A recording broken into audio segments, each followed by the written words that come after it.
O que significa ser incrivelmente bom? Já parou para pensar no que faz alguém ser incrivelmente bom em algo? Será que é talento, sorte ou existe um método por trás disso? E aí pessoal, bem-vindos a mais um vídeo. Hoje vamos falar sobre algo que todo mundo quer, mas poucos realmente sabem como alcançar. Como se tornar incrivelmente bom em quase tudo o que fizer? Mas antes de mergulharmos, deixa eu te fazer uma pergunta. Quantas vezes você já começou algo novo, ficou empolgado no início, mas desistiu porque acha que não tinha talento? Pois é, eu também já estive aí. E a boa notícia é que, na maioria das vezes, não é sobre talento, mas sim sobre o método, e isso é o que vamos explorar hoje. O mito do talento natural. Você já deve ter ouvido falar que algumas pessoas nascem com um dom natural, certo? Tipo, fulano é um gênio da música, ou ciclano nasceu para ser atleta. Mas se eu te disser que isso é, na maioria das vezes, um mito, o que separa os bons dos incríveis não é o talento, mas sim a forma como eles praticam e aprendem. E aí vem a pergunta, como eles fazem isso? O que eles sabem que a maioria das pessoas não sabem? E é aqui que a coisa fica interessante, porque, ao contrário do que muitos pensam, não é sobre praticar mais, mas sim sobre praticar melhor. O conceito de prática deliberada. Você já ouviu falar em prática deliberada? É um conceito que foi popularizado pelo psicólogo Anders Ericsson e é a base para se tornar incrivelmente bom em qualquer coisa. Mas o que é prática deliberada? Em resumo, é focar no que você não sabe fazer em vez de repetir o que já sabe. Por exemplo, se você está aprendendo a tocar violão e em vez de ficar tocando as mesmas músicas que já domina, você pega um trecho difícil e foca nele até dominar. Parece simples, né? Mas a maioria das pessoas não faz isso. E é aí que entra a pergunta: por que a maioria das pessoas não pratica deliberadamente?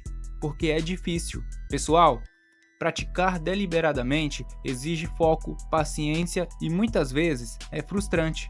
Mas é justamente isso que separa os bons dos incríveis. Os 3 pilares da prática deliberada. Agora você já sabe o que é prática deliberada. Vamos falar sobre os 3 pilares que tornam esse método tão eficaz. Pilar número 1. Foco total. O primeiro pilar é o foco total. Isso significa que, durante a prática, você precisa estar 100% presente, sem distrações. Por exemplo, se você está estudando, desligue o celular, feche as abas do navegador e foque apenas no que está fazendo. Parece óbvio, mas quantas vezes você já tentou estudar enquanto rola o Instagram? E aí vem a pergunta: como manter um foco em um mundo cheio de distrações? Aqui vão 2 dicas rápidas. Primeiro, use a técnica do Pomodoro. Trabalhe por 25 minutos e descanse 5. Segundo, crie um ambiente propício. Deixe seu espaço de trabalho organizado e livre de distrações. Pilar número 2. Feedback imediato. O segundo pilar é o feedback imediato. Para melhorar, você precisa saber o que está certo e o que está fazendo errado. Por exemplo, se você está aprendendo a cozinhar, não adianta só seguir a receita. Você precisa provar o prato, identificar o que pode melhorar e ajustar na próxima tentativa. E aí vem a pergunta: como conseguir o feedback se você está praticando sozinho? Uma dica é gravar a si mesmo. Se você está praticando uma apresentação, por exemplo, grave um vídeo e assista depois. Você vai se surpreender com o que consegue identificar. Pilar número 3. Sair da zona de conforto. O terceiro pilar é sair da zona de conforto. Para se tornar incrivelmente bom, você precisa se desafiar constantemente. Por exemplo, se você está aprendendo a tocar violão, em vez de ficar só nas músicas fáceis, tente algo mais complexo. Pode ser difícil no começo, mas é assim que você evolui. E aí vem a pergunta: como sair da zona de conforto sem se frustrar? Aqui vai uma dica: divida o desafio em partes menores. Em vez de tentar tocar uma música inteira de uma vez, comece com um trecho difícil e domine ele primeiro. Agora, vamos fechar com chave de ouro, falando sobre como superar a procrastinação e manter o foco a longo prazo. Não adianta só saber o que fazer se você não consegue colocar em prática, né? O que é procrastinação e por que procrastinamos? Então, vamos começar com uma pergunta: por que procrastinamos? Todo mundo já adiou algo importante para fazer algo mais fácil ou mais prazeroso, como rolar o feed do Instagram ou maratonar uma série. Mas por que fazemos isso? A resposta está no nosso cérebro. Quando enfrentamos uma tarefa difícil ou desafiante, nosso cérebro tende a buscar recompensas imediatas, mesmo que elas sejam menores.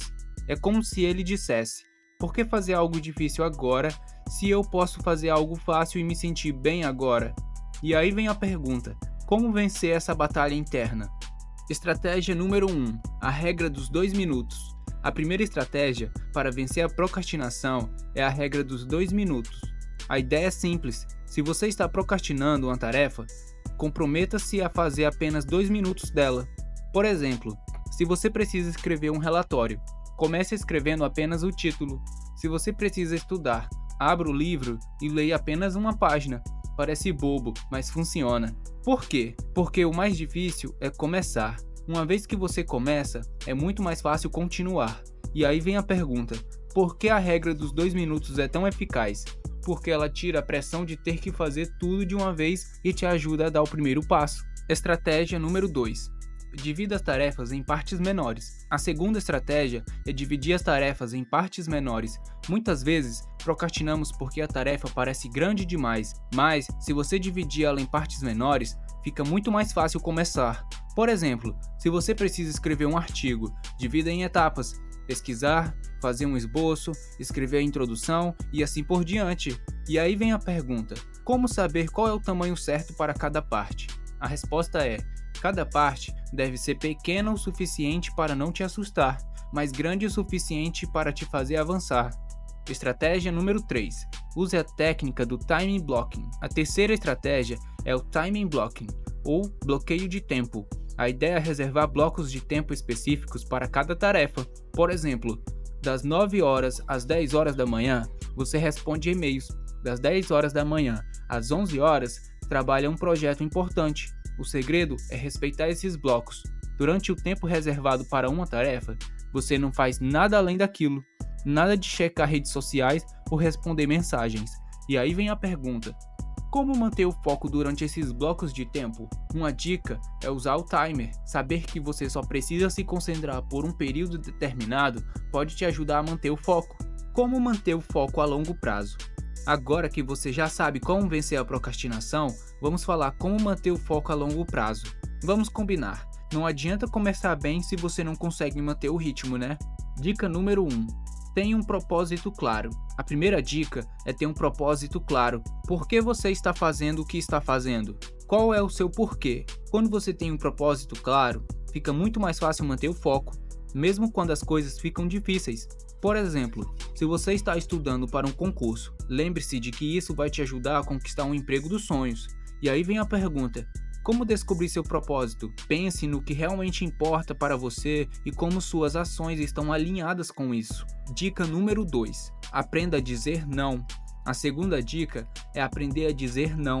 Muitas vezes, perdemos o foco porque estamos tentando fazer tudo ao mesmo tempo. Mas a verdade é que você não precisa dizer sim para tudo. Aprenda a dizer não. Aprender a dizer não para o que não é importante é essencial para manter o foco no que realmente importa. E aí vem a pergunta: como dizer não sem se sentir culpado? Lembre-se de que cada vez que você diz sim para algo, está dizendo não para outra coisa. Escolha com sabedoria. Dica número 3: faça pausas estratégicas. A terceira dica é fazer pausas estratégicas. Nosso cérebro não foi feito para focar por horas seguidas. Por isso, é importante fazer pausas regulares para recarregar as energias. Uma técnica que funciona muito bem é a técnica do Pomodoro. Como eu já disse antes, trabalhe por 25 minutos e faça uma pausa de 5 minutos. Depois de 4 ciclos, faça uma pausa mais longa. E aí vem a pergunta: o que fazer durante as pausas? Levante-se, alongue-se, tome um café ou simplesmente respire fundo. O importante é descansar a mente. Então, pessoal, você precisa vencer a procrastinação, manter o foco a longo prazo e, acima de tudo, praticar deliberadamente. Mas lembre-se, não é sobre ser perfeito, é sobre ser consistente. Cada pequeno passo que você dá te aproxima do seu objetivo. E aí, você está pronto para colocar tudo isso em prática? Conta aqui nos comentários o que você achou do vídeo e qual estratégia vai começar a usar hoje. Não se esqueça de curtir, compartilhar e se inscrever no canal para mais conteúdos como esse. Um abraço e até o próximo vídeo.